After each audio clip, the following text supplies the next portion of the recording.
Wanamuita Susan Chialedi, anaitwa Susan Chialedi. Karibu sana, karibu sana, and we need to discuss one thing without wasting of time.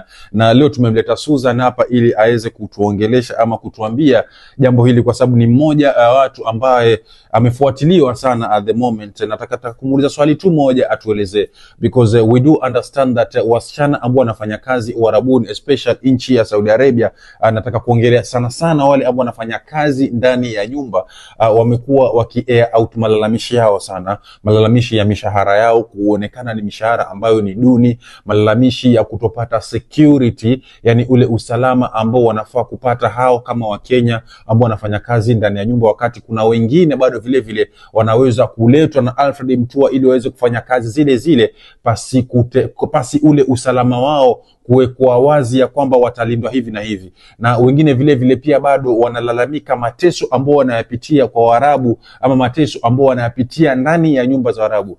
Ninao uhakika kwamba sio nyote ama sio wote ambao wanapitia haya, lakini wapo baadhi yao ambao wanapitia haya na bado vile vile hawapati misaada kutoka kwenye embassy ambazo ni za Kenya ambazo ziko kule Uarabuni, na wengine wamejaribu sana kutafuta misaada lakini wamekosa. Sasa nataka Chialedi ama Susan Chialedi utuambie neno moja ama mawili kulingana na hii. Je, ukipewa nafasi kama leo hii upewe nafasi ya kukutana na Rais William Samoei Ruto, ama kukutana na Alfred Mutua, ama kukutana na ile wizara ambayo inastahili kujumuisha ama inastahili kujukumika na wale wafanyajikazi wa Kenya ambao wako nje ya nchi, uambie kitu gani ambacho wewe mwenyewe unaweza kumwambia ili kigeuzwe ama kisisitizwe ama kifanyike, ili kazi za Uarabuni ziweze kuwa na thamani, na wale ambao wanafanya kazi Uarabuni, especially wanawake ambao wanafanya kazi ndani ya nyumba, waweze kupewa ile thamani yao kama watoto wa kike? Ama ni kitu gani yani in terms of salary iongezwe, ama it's okay, it's satisfied for you guys, vitu kama hivyo? Tafadhali nataka check note for this. Hi KG, mimi niko poa sana, namshukuru Mungu kwa uzima. Hapa ni kungangana tuna Ramadhan, as we all know tuko msimu wa Ramadhan. So KG, nikisema nianze kukuelezea masaibu za Uarabuni sai na venye government yetu imetufail, mazi hata siwezi maliza leo. Like ni kitu yenye naweza ongelea again and again na ikose kuisha. Okay? First of all, sisi wa Kenya huku Uarabuni tumeathirika na mambo ya corruption. Serikali zetu zimekula corruption to an extent of sisi atusaidiki tukiwa na shida. Unaweza pata kama wenye wanakujanga huku KG, venye sisi ukuja huku engine amelipwa, serikali bado inalipwa like ni kama tu tumeuzwa. And then unapata mtu akipatwa na shida KG, serikali haiwezi ingililia. Upande wa salary, hata ukisema Alfred Mutua asaidie ama the president, I don't think they can do anything. Because of what? Because wametufail kuanzia kitambo. KG, not once Alfred Mutua amekuja huko, not twice our president amekuja Uarabuni, but nothing changes. Wanakujanga, wanameet watu wa embassy ambao ni wale watu wenye wanakosanga kushika simu zetu tukiwa na shida.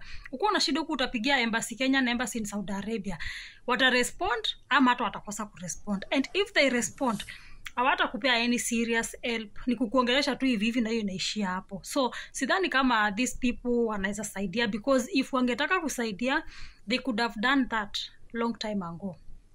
Kama sai KG tunafanyanga kazi na kuna wapake wa Sri Lanka, wa Nepal, inji zingine kama Philippines, na these people wana earn good money here. Unapata Mpilipino analipwa 2,000, even in Qatar 2,000 Qatar Riyal, in Saudi 2,000 Qatar Saudi Riyal. Ukienda in Kuwait Mpilipino analipwa over 170 KD Kuwait dinar, which is like 70k za Kenya ama 68k za Kenya per month. Na huyo ni mwenye amekuja for the first time. Huyo ni wala nilewa fresha, amekuja for the first time. Kuja ukupata Mkenya analipwa aje 850 za Saudi. Ukikuja hapa Kuwait Mkenya analipwa 80 dinar. Qatar Mkenya analipwa 1300, pesa kidogo sana. Na hiyo si eti serikali yetu haijui, inajua, ila haifanyi chochote KG, hawafanyi kitu chochote kusaidia. Kama sai KG hapa Saudi Arabia, mimi kuna kitu nasikia ikinisumbua akili sana. Serikali ya Saudi Arabia imeweza kupitisha sheria ingine ambayo I'm like Is our government aware of this? Okay, sai mtu akikufia Saudi Arabia anakaa 2 months, akipitisha 2 months anazikwa na serikali ya Saudi Arabia without even family kukua involved ama anybody from Kenya kukua involved. Unazikanishwa tu hivyo. Na do you know KG that sai kutoa maiti hapa Saudi Arabia kupeleka Kenya ina cost 1 million Kenya shillings. Kitambo imekuwa 850,000 hivyo, sai ni 1 million. Na contract inasemanga vizuri, sababu ya niseme serikali yetu imekula hata corruption sana to an extent of sisi hatusaidiki. Contract inasemanga vizuri, in case of any emergency the boss ndo anafaa kusimamia. Mtu akufia huku, boss ndo anafaa kusimamia, the same way they do to others. If Mpilipino amekufa hapa, ni leo na kesho anapelekwa kwao. Hii Middle East mzima Mpilipino haikangu mochari sana, amekufa leo, siku 3-2 ashafika kwao for burial preparations, and even family inalipwa, wanakompensatiwa na zile miezi alikuwa amekaa ama miaka alikuwa amekaa kwa hiyo nyumba. If kulikuwa na salary yake, family inalipwa, government yao ina make sure that the salary imekuwa paid. But ikifika kwetu KG, serikali imetufail. Imagine mtu ukuje huku serikali imelipwa hivyo vyote, agent wamelipwa hivyo vyote, yet the family should be the one to kusimamia mwili itoke Uarabuni in case of anything. Hapo ni place ingine government yetu imetufail ya Kenya.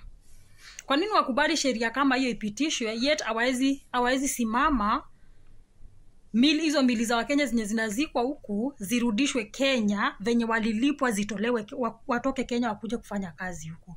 It's so unfair. So our government wamekula sana corruption, wamepewa pesa mingi in a way that walituza completely. Mshahara yetu ni kidogo sana and they do nothing about it. When it comes to other peoples, other nationalities, KG kama wa Filipino, and I'm talking about wa Filipino because nimeinteract na wao na nimefanya kazi na wao. Unapata kwa nyumba kuna wa Filipino wafanyikazi kama 4 ama 3. Kuna mwenye anachunga watoto, kuna cleaner na kuna cook. Na wanalipwa mshahara mzuri sana kama 1,800 ama 2,000. Sisi utakuja huku upate Mkenya ni yeye kadama peke yake, ni yeye maid peke yake kwa hiyo nyumba. Anakuwa nani? Yeye ndo cook na yeye ndo cleaner, yeye ndo everything, yeye ndo plumber, yeye ndo electrician kwa hiyo nyumba, yeye ndo everything. Hata mjengo ikitokea tu kaukuta kameharibika, yeye ndo atapiga plaster. Kila kitu, TV ikiharibika Mkenya, tap ya maji amekuwa plumber anatengeneza. Kwa ile nyumba kukuwe na mgonjwa ashakuwa caregiver. Mshahara ni kidogo, kazi ni mingi. Sisi wa Kenya tuna multitask sana huku Uarabuni. Unapata like inafika mahali hata mtu unalala na huamki. Tuko na a lot of cases ambapo our sisters wamelala na kukufa mtu kama amelala. We multitask a lot when it comes to easy jobs za Uarabuni, and our government iko aware of that and they are doing nothing. Even our embassies wako aware of that and they are doing nothing. Ikifika mahali mmoja wetu ametoroka juu ya shida, hapo ndo make everything worse. So if only our government can help us, wawache kukula magendo, wawache na hii pesa ya corruption, watoe corruption Middle East, washughulika na sisi venye tutasaidika, watoe corruption kabisa. For God's sake, we are paying tax. KG sisi wa huku tunalipanga. I don't know kama wewe ukiwa hapo Katali KG unalipanga tax. Sisi ulipa tax. So I don't know kwa nini our government inataka kukula sana, sisi tuteseke. I don't know. Some of them wako very greedy. Still ni weta greedy ama ni nini. But if our government wanataka kusaidia anybody mwenye anafanya kazi Uarabuni ama Saudi Arabia, wawache mambo na corruption. Wawache shortcuts. Za kuleta watu huku ni shortcut. Sijui shortcut kupita kwa serikali ya Saudi, shortcut sijui nini. I don't know, but imefika mahali hata nimeanza kufikiria ni kama tu hata serikali yetu imechukua loan huku Saudi Arabia, because the other day niliona wamechukua loan Dubai.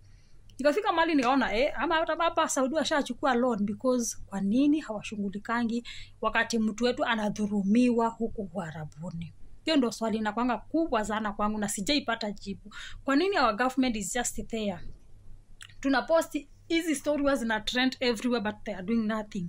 So KG, if we start to talk about challenges in Uarabuni, siwezi maliza leo because ni mingi sana na zingine ni painful ones. Mtu ambapo unarepiwa, unauliwa. Unaona, wengine mshahara unanyima, wengine chakula upewi, na unatarajia ufanye kazi na upewi chakula. So ni mingi sana. Mungu tu atusaidie and atanguza roho za our leaders, viongozi wetu pia waweze kukuwa na roho ingine kama ya nyama, in a way that hawatakubali corruption, hawatakubali kukula pesa ya shortcut ikifika ni issue za Uarabuni. Huku tu hata tunaishingi by faith. Ukimaliza, mimi naambianga mafans wangu KG, ukimaliza contract ukiwa mzima, fika tu Kenya, shukuru Mungu, because it's like a miracle. It's like a miracle kutoka Uarabuni kwa mzima, ama ukiwa like uko very healthy, inakuanga miracle. So mambo ni mingi Uarabuni KG, but above all tunamshukuru Mungu. So yeah, but again, wenye mnataka kuja Uarabuni, don't let anything or anyone stop you. Kuja jaribu bahati yako. Wanasemanga bahati yako ya mwezio sio yako, bahati yangu haiwezi kuwa yako. So come try your own luck, sindio? And thank you so much for watching this video. Kumbuka kusubscribe na kuacha comment hapo chini. Bye.